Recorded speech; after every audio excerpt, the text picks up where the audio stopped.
So I'm here working on my cobra door, and I bought this car.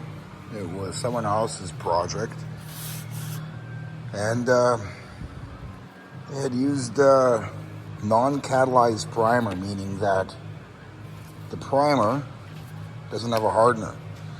So you do, as you call in the industry, a wash test. So you put gun wash on the primer to test it, and if it wipes off like that, this is awful. You cannot use modern solvent, modern waterborne paint on this. It's not the base coat that's really the issue, it's the clear coat.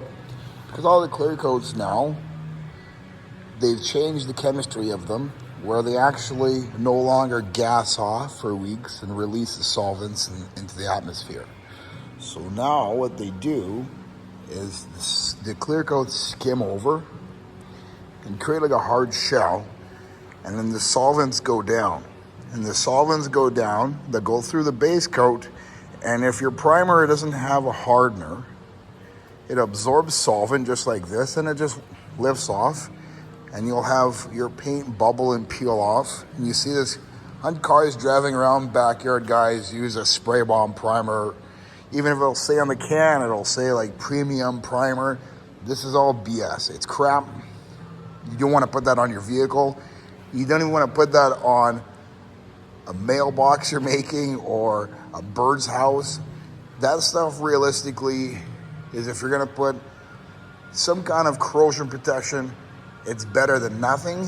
If you're making a little project, maybe a sign or something, and you're going to use spray bomb top coat like Tremclad or any kind of a aerosol paint on it, this kind of primer is fine for that.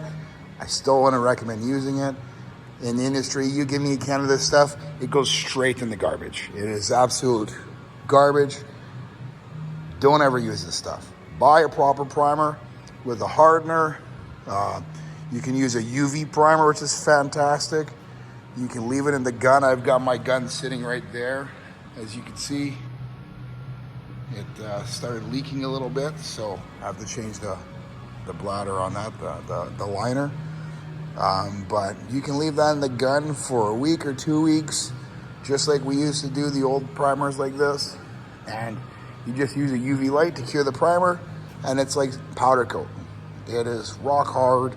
You can sand it, and it is fantastic adhesion. It is a transparent primer because it's a UV primer. But anyways, I'm getting off topic.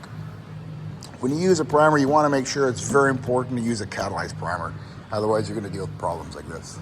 So stay tuned for more, and subscribe if you want to learn more about the industry and how to do this stuff, or just see me continue on my cobra project.